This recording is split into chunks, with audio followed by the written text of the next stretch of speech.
I stand firmly in the fact that I'm one of the best to ever do this. For the culture, for my coast, and for my city.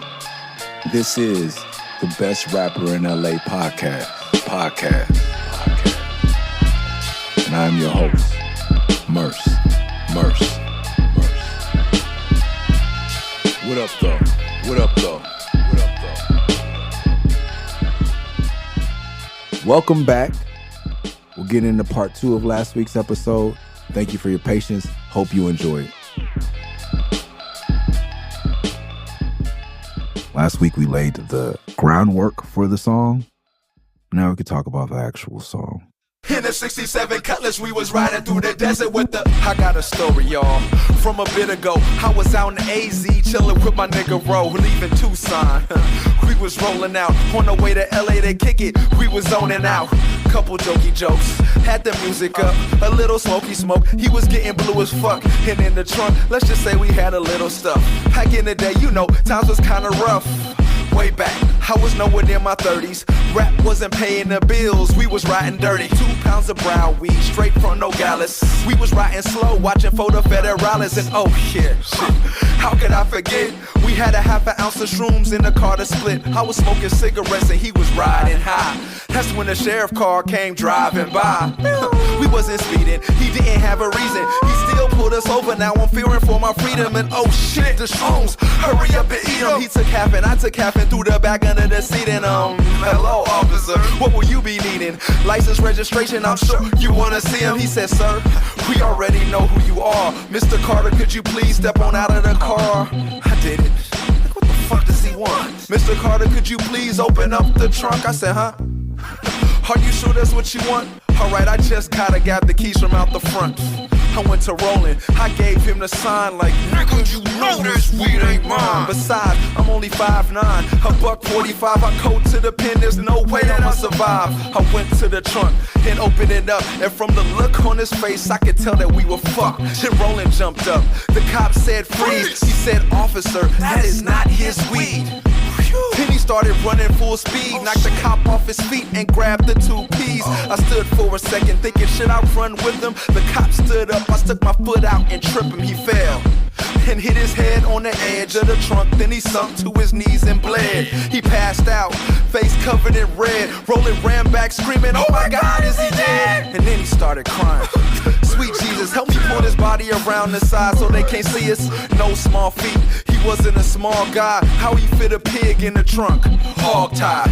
Threw the keys to Row and hop back in the Oaks. Mobile, turn the key and now we rolling down the hill. When a 67 Cutlass, we was riding through the desert, looking for a place to bury this new treasure. Now we certified killers, small town drug traffickers. Won't be long till the helicopters after us. We found a spot to dig us a ditch, then the chopper came out and the shrooms kicked in. Oh,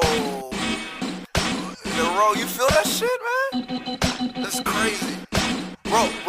Roll it. If you don't throw up in the car, man. Don't go outside, man. Don't throw up in the car. Oh, come on, man. We're in Brooklyn, Greenpoint, Brooklyn, in Ski's condo. He's making the beat in the machine thing in the closet of his bedroom. I don't think I had I'll be sleeping on the floor in the living room. But back to that, we talked about last week, like Mystic Journeyman. Like, I'm a married rapper who's now made millions of rapping, had a major label record deal, co-owner of the biggest independent hip hop festival. Sometime, I think, we're probably up around selling 20,000 tickets that year. A property owner, car owner. Yeah, I'm good. But I don't get a hotel. Ski has a 1-bedroom apartment. We make a record. I think I sleep on an inflatable mattress in Brooklyn. I have the money to get a hotel, but I'm not. Because this is what it's about for me. All this enables me to make more music with more cool people and become a better rapper. So he starts playing it.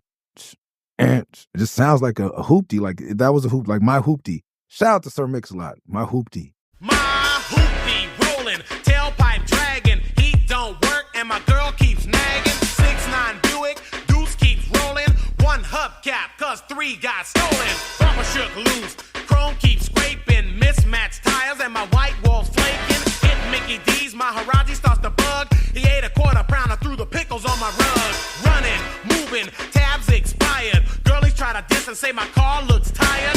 Hit my brakes, outslid Skittles, tinted back window with the bubble in the middle. Call him a one-hit wonder if you want, eat a dick. My Hoopty was another hit. Beepers was another hit. Square Dance Rap was another hit. Posse on Broadway was another hit. And Yes Baby Got Back's a hit. I'm not a Put 'Em on the Glass fan, but you got to give him Put 'Em on the Glass. There's no BET Uncut without the Put 'Em on the Glass video. Nelly doesn't make Tip Drill if he doesn't ever see the Put 'Em on the Glass video. I'm just going to say that. Start 'em up, yeah, my Italiano. Not many brothers is rolling and Diablos hit the hard rock. The street is my work spot. I'm looking for females and cops. You things can pass me. I'm rolling over 5.0s like pimps on Hoji. And I'm sitting in third. I'm never on swerve. To the right, I merged. Now I'm patrolling and I'm looking for a skirt. I love Sir Mix-a-Lot. And hopefully in this new book about touring, I talk about how me and him are probably the rappers that have performed most at the Wild Buffalo in Bellingham, Washington, completely irrelevant. Anyway, it just sounds like a hoopty, like it just sounds like that. That's what it feels like to me. I'm like, okay, I think of Roland's car. Roland's been in jail. I've sold a lot of weed. Our mutual friend that he also went to jail with has taken us. Now he's taken me to Obregon. I don't know if I talked about Obregon. Oh, my homie just said, "Do you, I'm once again always down for the adventure." He's just like, I'm gonna go see my mom where I'm from in Obregon, and I've been to Nogales. That's what we're talking about here, where it was like the TJ of Tucson. I've never been to TJ. Been scared of the water, scared of getting kidnapped, scared of getting in fights, scared of going to jail. Mexico's not a place I want to go to jail. Austin, Texas, I would have. Not anymore either, but I don't want to go to anyone's jail anymore. But however, Mexico is higher, lower on the list than LA County, but right close to not wanting to go to jail in LA County. Or San Bernardino, in any Southern California county where there's Bloods and Crips. Nogales is a tamer TJ. He's offering, and I've been to Cancun. He's offering me to go to where he's from, where his mother is from. Culture, like for real culture. I'm like, yes. I don't know at which point I realized, like, it's 8 hours. Obregon is 8 hours south of the Mexican-American border. We are in Mexico for real, bro. Like, motherfuckers, we had to take the bus back, and motherfuckers got on with the motherfucking M16s or whatever the fuck. I don't even think they're AK. I'm going to say M16s, like 80s assault rifles. Asking to see passports and shit. Probably didn't ask me. I'm going to assume that they knew. I always tell people, like, I don't really, now that I don't have it, I only sweat coming back into America. Every other country, no one's trying to keep a black person in their country. Go, please. They might not let you in, but once you're in, you're definitely going home. There's not a country on this fucking earth that is trying to keep you or delay you getting the fuck out of their country. If racial stereotypes and institutional and colonialism, all these things have any perk. And for me too, like as someone who if I'm wanted, I will travel. If not, I love staying. I'm a homebody. If there's no adventure, or if I show up and you say I can't come to your country, I'm happy to go back to LA. I'm happy to go back to New York, where I just go ahead, send me back. I am not pressed about visiting your country if I'm unwelcome. But yeah, coming back, that's on the other side of the border. Canada's never tried to hold me on their side. I've never been trying to be held on somebody else's side of anything. Everybody, but yeah, there's no value in kidnapping me or holding me for ransom. So Roland, the other homie, like, okay, I'm thinking Mexico, weed, jail, federales, like all these things, like Tucson memories are coming back. And I'm like, all right, I got a story out from a bit ago. I don't know where these stories come from, but I heard the beat, thought about the car, everything that came with it. Boom, here's the story. Now, this is just exactly never happened. But I'm like, here we go. And I always think that I have to have a story on every album. Diana Doom on Blow Rockets 2. Beauty straight from the Greek Isles. Forgive me cause I'm dreaming and it's seeming like a freestyle. Tall Amazon, people follow her with cameras on. I for one will worship any ground that she's standing on. Diana, she haunt my dreams like a phantom. Dirty girl, met her twirling on a pole in Atlanta. Before before I even got to know her. Fantasies of what she looked like, pushing a stroller. I asked her to come over, I was sipping gin and soda. Made a move like Miles Morales, put my hand up on her shoulder. Hey, hello. You meant for me. 67 Cutlass on this one, and Animal Style. And there's no story on the new record. Once again, this week lets you know there may or may not be copies still available, but you can hear the whole album if you order the VIP press, and I believe it's $100. You get a flexi disc of God's work, produced by Belief, aka Jesse Shakin, who produced that whole album. So it's a copy of the first record we ever made, which is my first nationally distributed single on Def Jux. I stumbled out of bed, hungover, none sober, like the Joes rushed my body and I was the soul cobra. Still a soldier, grabbed a soda, helped my stomach settle down. Then fell into the shower, asked to let the funk drown. Put degree under my arms, turned off the alarm. You only said it to regret it. A million things to do, but work is where I'm headed. The dreaded grindstone on the edge of my bed. I sit and let my mind zone on how fun last night was. Started with the light buzz. Cover by Coffee. I don't know if he still has a GoFundMe, but he lost everything in the Altadena fire as well. But he did the cover for that record. So that record means a lot to me. There's a flexi disc of that. And I forget the other perks. You get the album now. You get a special colorway that there are only 316 of. And I'm only signing 316 with the OB strip or whatever. So order it. You can hear this whole record. But there's no story on this one. Sorry. My producer was we just put the best songs on. So, but anyway, so I'm thinking like, I need a story. We got to do it. And it just came to me. I'm thinking I'm going to need one because Red Dots is my first story on my first tape back in 1996. And people loved it. I'm a storyteller, thus this podcast. So I'm like, yeah, I got to. And maybe doing this podcast stopped me from coming up with a good enough story to make the album. There are story songs, but none of them made the album. In the 67 Cutlass, we was riding through the desert with the... I got a story, y'all. From a bit ago, I was out in AZ, chilling with my nigga Ro, leaving Tucson. We was rolling out, on the way to LA to kick it. We was zoning out. Couple jokey jokes, had the music up, a little smoky smoke. He was getting blue as fuck. And in the trunk, let's just say we had a little stuff. Back in the day, you know, times was kind of rough. Way back. My nigga Ro, it was kind of hard, but you know, like there's also like chilling with my nigga Ro was like, so, you know, like my nigga Ro, like people have said that before, rhyming with Figaro on Figueroa and shit like that. Freestyling in LA, you get that one a lot.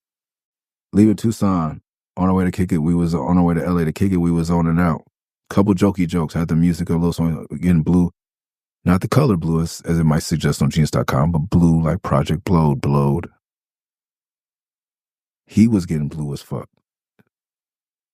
In the trunk, yeah, had a little stuff. Way back, nowhere near my 30s. Smoking cigarettes, riding by. Shrooms, I don't know how that got. No galas and federales, we told that part. And oh yeah, and the beat like the print, like and oh yeah. Shit, how could I forget? Like, I wanted to hit that burnt, like, oh, yeah, shit. I was getting, you know, my pen was better, so now I could tell a story. Like, Red Dots is a story. That's my first story back in 1996 that Double K produced. See, I'm but one child from a broken home whose sole companion is a microphone. I roam the streets of LA alone, and the only beef I own is past conflictions through the transcriptions left on stone. Now let me tell you the occasion when I caught an abrasion with these 6 peculiar characters. See, it always happens when you least prefer. A test of your true skill occurs. See, I was sitting, maintaining my own realm as God tends to do. When I was approached by 3 times 2 idiots who called themselves the crew. They were joking and provoking me, not knowing soon that they would be choking on their own words. But with every decree, they labeled me a whack MC without the proper... But my delivery, I'm all offbeat, you know? And even Walk Like a Man, like it was more about the story. You know, like I'm telling the story and I'm rhyming words. That's fucking hard enough. But then to come up with cadence. So now I'm real comfortable. I'm feeling myself. I'm like, I could go with the beat, like, and oh yeah, shit, how could I forget? We had a half an ounce of rooms for us to split. I was smoking cigarettes, he's right. So just to give you painting the picture of like, there's smoke coming out of this car in the 67 Cutlass. Why wouldn't we get pulled over, you fucking idiots? I was smoking cigarettes and he was riding high. And now here we get back to riding high. I don't know where I took that from, but somebody says riding high. Damn, I wish I could remember that. That's when the sheriff car came driving by. Like, just, I'm writing with a cadence. Later on, I get to the point where I do a whole cadence and then fill in the words. So something I learned from Terrace Martin, and that a lot of your favorite rappers get from their producers. They get actual reference tracks. A lot of rappers get called geniuses, and really they get, I don't even know if it's better to get ghostwriter or, let's erase the stigma around ghostwriting, whether it's harmonies, deliveries, or actual words. But yeah, I just wish people would come out and say like, oh no, that was this person. I just wish they were credit. That's all. There's nothing wrong with it. But there's no one doing it for me here, but I don't think it's obvious. I think it's obvious it was me riding high. We wasn't speeding. We didn't have a reason. This is when I'm going into Please Mr. Officer. I don't know if that's the name of the track, but off Far Side. Can't go to jail cause it's whack. What would happen to my girl and my record contract? Yo, fellas, take off the baseball cap. Word up, I heard that the nerves get tapped. And go on the classes and give up the G's. Oh, please don't pull me over, officer, please. I'm discombobulated, malfunctioning and faded. FADZ, I can't believe it's me. Oh, please, oh, please, oh, please, oh, please, oh, please. Don't pull me over, Mr. Officer. Don't pull me over, Mr. Officer. Please, please. Don't pull me over, Mr. Officer. Don't pull me over, Mr. Officer. Please, please. Don't pull me over, Mr. Officer. Don't pull me over, Mr. Officer. Please, please. Don't pull me over, Mr. Officer. Don't pull me over, Mr. Officer. Please. When Trey's verse, word up, I heard that the nerds get dapped. Hey fellas, like it's all, and me and Roland love Far Side. So like I'm like, that's another thing that's in my mind circulating. Once I start on this, like, okay, I'm just drawing in all my experiences with Ro and our shared, like we used to just freestyle in his car and laugh. You know, he's the only person. I want a few people to make like liquid come out of my nose. He's hilarious. And on top of, like I said, being a nice, tall, I don't say buff, but like, dude, like handsome, funny, skates better than me, raps just as good as me. Like he's just fucking the supreme being in a lot of, I think it's funny how you meet men who are jealous of other men. Like I just am so happy I have amazing, talented friends. So all these memories are coming back, and like, we wasn't speeding. We didn't have a reason. And oh shit, the shrooms. Like, it's very Far Side. Hurry up and eat them. He's like having, hello, officer. Well, you be eating. Like, that's definitely Far Side voice and everything. So it's a paying homage to them. And then, sir, we already know who you are. Okay, like I'm a couple houses, doors down from Dame Dash and the 99 Problems that come out. So yeah, that part is definitely the Jay-Z part, Mr. Carter, which, me, Wayne, and him. I think there's someone else that's last name is Carter. Rappers. And I said, huh? My mom used to get on my case, and I think me and Roland had talked about that. Like, when you really are in trouble, and my youngest baby does it now, and it cracks my wife up. You say, what are you doing? Huh? Mr. Carter, could you please open up the trunk? I said, huh? Are you sure that's what you want? All right, I just gotta got the keys from out And the that's front. when you know exactly what you're doing, but you're not supposed to be doing it. There's another thing me and Roland laughed about to the wee hours of the morning. Drunk off rum sandwiches, as we would call them. Huh? So like, and then once again on that, dun, dun, and the beat. Even if I didn't hit it exactly, it's still inspired by that sound that's in the beat. Mr. Carter, you over the. I said, huh? Are you sure that's what you want? The nigga, this weed ain't mine. Like, that voice is something else. Me wrong. Like, nigga, like when you're talking like that, where did that voice come from? Like, nigga, you know this weed ain't mine. Besides, I'm only 5'9". I don't know, man. It's like, nigga, no. Like, they can hear you. You're not whispering. And why are you gritting your teeth saying that? Where does it? But it's a universal voice. It doesn't matter if your voice is deep or high pitched like mine or whatever. Like, that means you better you motherfucker. Like, it's just like it's balling up your teeth and your mouth the same way because you can't really do that without your fists clenched. So it's like clenching your mouth, I guess, the same way you're clenching your whole body is tense. Like, oh my God. 5'9", $145. I am not that anymore, guys. And technically I'm 5'8"3/4. It's another reason my wife loves me, because I do not lie about my height. But 5'8" 3/4 is too many syllables and doesn't really run 9 and 9'5", and the 4 and the 5 equal 9 and blah blah blah to the maths. And I want to paint a picture that I'm a slight guy. I went to drunk, open it up, and I look on his face, I could tell that we were fucked. Yes. And once again, like, doing real time, I don't know if that was clear. That like, wait, I'm not excited to go do real time, and I do mind doing real time. But if I have to, like LA County, if you go for 3 days, it could be the longest 3 days of your life, and it could turn into more time. As far as from my knowledge, and I just want the vague knowledge that I have because it promotes a healthy fear, and I need that. I don't know if I need that anymore, but I needed that. But no, I don't want to go to anyone's jail for any long amount of time. The cop said, freeze. And Roland said, officer, that is not his weed. And I tried to do Roland's voice. I think I did pretty good. I never asked anybody. Then he started running full speed, knocked the cop off the feet and grabbed it. 2-piece they put on Genius. 2 P's, 2 pounds.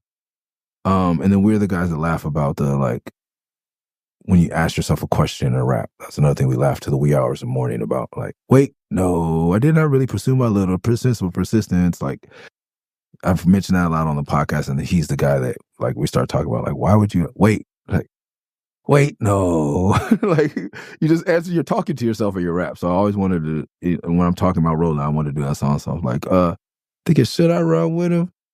The cop does, and then I changed up the cadence again. He fell. Then hit his head on the edge of the trunk. Then he sunk to his knees. And so I played this cadence. I'm playing homage to, or, I acknowledge the and the ride and high and oh shit. Also all those things. And then we're going into the Mr. Carter, could you please? That's 99 problem solution to the far side. Where hello, officer. What will you be needing? Like now I'm going to another cadence with like he fell. Then hit his head on the edge of the trunk. Then he sunk to his knees and bled. He passed out. Face covered with red, and then I get to do more voices. Oh my God, is he dead? And not to make my homie sound like a young woman, but it was a character we had in our crew called Wade Guy. Some of us would get drunk. Wade, as in W-A-Y-D, Wade Guy. And there was a guy, I wasn't there. We also have a term called knowing Manic, where someone was asked, like there's a writer, someone said, oh yeah, I know Manic, and they were talking to Manic about, because graffiti writers, no one really knows who it. And then some writer was trying to be cooler than he was, talking to actual Manic. I believe that's how the story goes. And then he's like, yeah, I know Manic. And Manic's like, really? So knowing Manic, and technically on this Tell the Story, I'm knowing Manic because I wasn't there. But there's a Far Side show, back to that, the Far Side show in Phoenix. And people in Tucson used to have to drive to Phoenix, or used to have to prefer the bigger shows like Outkast. And that's, when I first met Herm, we went to the Outkast show, and that's a whole nother story. At Celebrity Theater, I believe, in in Phoenix. But they had went up to see Far Side. Oh, Far Side was on stage, and somebody started fighting in the crowd, and one of the members of Far Side was just like, fighting at the Far Side show. And it's just like disappointed. Like, bro, like take that shit to the gangster rap show, like fighting at the Far Side show. Like the supreme disappointment. And I feel like someone like that's like, what are you doing? Like that's like Wade Guy is like the guy that comes in and just yells like in a crazy voice to get your attention. Like, what are you doing? Like what a W-A-Y-D. So we were like, this voice that we made up, like when one of us would be drunk, was like, what are you doing? And then it came with the Opio line. I forget what song it is. Maybe it's not politically correct, but we thought it was funny shit. What are you doing? You're confused like a hermaphrodite, acting like. What are you doing? You're confused like a hermaphrodite, rapping like this one or that one will get you capped at night, or shanked in the morning sun at the venue if you continue to disregard. Are you confused? Did you think that you were at a gangster rap show? Did you think this was the streets? This is the Far Side show. There's no, like, fighting at the Far Side show. What are you doing? Wade Guy was like, bro, don't. And it was probably invented for a lot, me and my other homie that's friends with Ro, they're from LA. Then we would go out in Tucson, get drunk, and start trying to, like I said, I've been on tables in the middle of Tucson. At the IHOP on Grant, standing on a table with a butter knife, talking about I'll stab you motherfuckers. Wild shit, bro. I was a feral child. And that's when Wade Guy would come out like, Murs, what are you doing? You're confused like a hermaphrodite. Oh, man. So that voice right there was the Wade Guy voice. So what are you doing? Oh, my God, is he dead? What are you doing, bro? Did you just kill a cop? Roland ran back screaming, oh, my God, is he dead? And then I made him cry. But Roland also, I know, like I said, I've complimented him profusely. And he is also a very confident person. Like, anyone else with a friend may not have said, like, then he started crying, sweet Jesus, help me pull his body or something. This is one of these words that I didn't know how I was going to get to this line, but I'm fairly sure that I had this line at the beginning. No Smeedy wasn't a frog, no small feet, he wasn't a small guy. How you fit a pig in a trunk? Hog tie. And I love, like, with the crowd, like, I could see myself performing it, and it worked out once we went on tour. And as I've done the song over the years, drop the beat, the people, the hardcore fans in the crowd go hog tie, because it was cute, it was funny. It was one of the cruxes of this song. I know I'm going to use this line. So they can't see us. No small feet. He wasn't a small guy. How you fit a pig in the trunk? All time. Through the keys are rolling up like in the O. Romeo turn the key and now we rolling down the hill. In the 67 Cutlass, we was riding through the desert.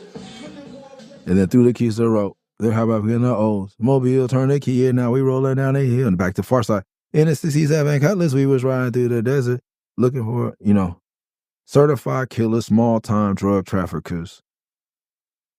Like, just the juxtaposition of, like, we've murdered someone, but it was really, was the murder worth a murder of a officer, which I would, at this, when I was young and feral, I had my opinions, but I don't want to hurt anyone.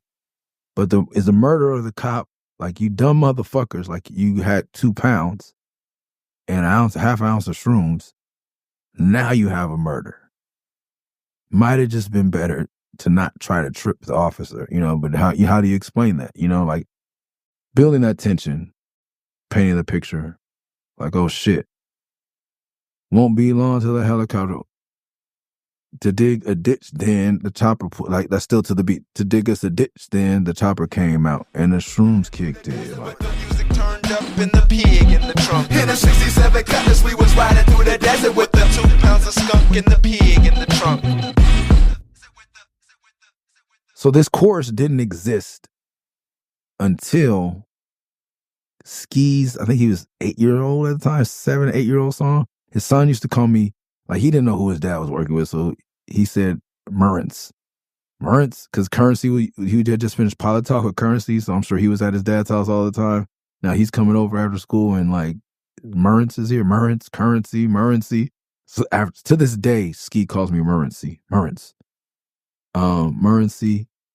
He's like, Murrency, he said you're saying it wrong, bro.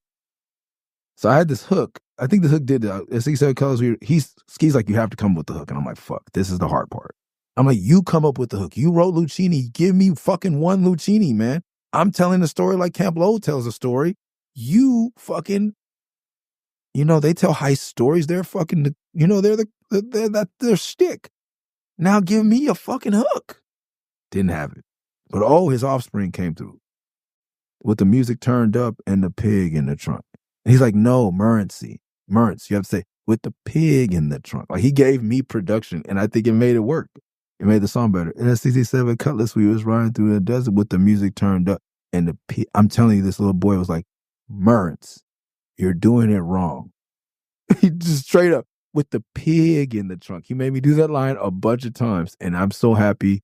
And when you talk about genetics, bro, that kid has his father's ear, and he made this fucking beautiful, beautiful song. The video's beautiful. Shout out to Hobo Stew. Shout out to Marcoso. Shout out to Hermie for being in it. That's the real hit. That's Roland's real 67 Cutlass. We went and bought props. This is just why I was having so much fun. Silver Lake Rec League video is out. That was just $2,000 in fucking permits, not to mention paying A+ Films to shoot it. Shit like this I was able to shoot for so cheap and really well, so well done. I mean, these brilliant creative people who, just because they don't live in a big city, don't get the shots that other people get. And man, I just ran into a crew of talented motherfuckers. And there's no budget, like, Damon, like, whatever. This is also rappers. Like, I'm investing in myself. I'm having fun making music with my friends that my friends think is fun. We get to go out in the desert and play with cameras and guns and shrooms, and it was fun, man. Everybody just showed up, pooled our resources. I didn't ask the label for money. I didn't ask Dame for money. It's just something that it's going to help promote the album. It's a fun day with my friends. We're making art. And I'm more business-minded than your average artist, but fuck, man. Like, I'm not counting pennies when it comes to fulfilling a vision and an opportunity to create something with our friends that'll live forever. And I'm so glad we did this video, 67 Cutlass. I hope you check it out. It's not a radio record, but I have enjoyed performing it over the years. I love it when people ask. I have to be in the habit. Someone asked already on this tour and I didn't get a chance to rehearse it. But yeah, yell it out. I'm going to try to be prepared coming up for these upcoming shows. I don't know where we're at on the tour, but I don't know if there's any shit left. I don't know what singles out, but it might just be enjoy at this point. Now I've been in love with some grace, 7s and some 9s and a couple crazy 8s. Wait, then I met the perfect 10. My player days was over, I was ready to begin. Twin flames, them other chicks was mid-range. Ill communication like we share the same membrane. You want it, then I need it. I will never be mistreated. Broke the cycle, won't repeat it. All my exes got deleted. Blue star, one body, but we two hearts. Made that shit official like a chick with a blue mark. Validated, verified, lost without you, where am I? If I had to live without your love, I would be terrified.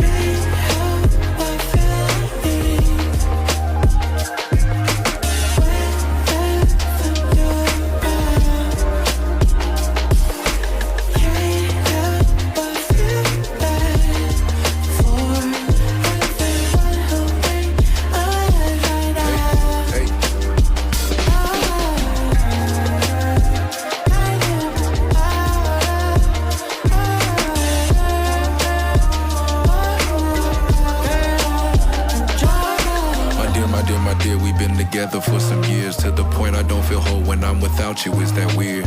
Never codependent, I remember self-love, but sometimes I'm stuck so deep up in the dark I need a shove. You might get right, the sunshine to my midnight. Even when we have a disagreement, it's a quick fight. I've been working on myself so that I'm worthy of your radiance. You thinking I'm just saying this, come on now, who you playing with?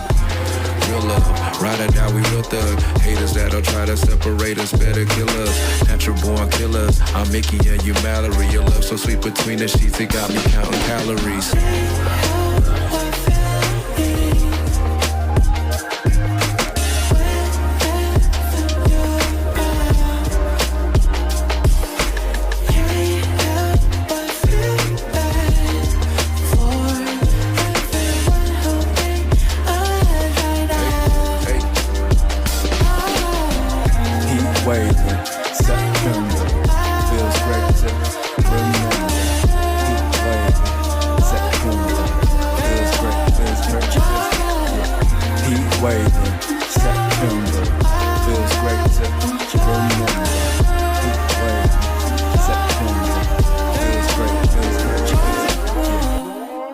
Hope you enjoy it. Please stream the fuck out of it. Please follow me on Spotify and order the record if you haven't. There are $50 and $30 versions of the record. You don't get the whole album unless you buy the VIP version of the record.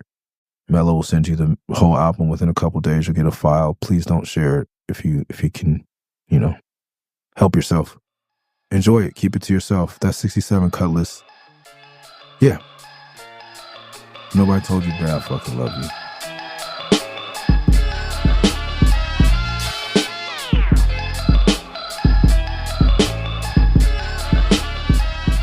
Thanks for listening to the Best Rapper in LA podcast. Make sure you subscribe wherever you listen to podcasts. Make sure you never miss an episode by subscribing on Spotify, Apple, wherever it is. If you like the show, leave a review on Apple Music or Spotify.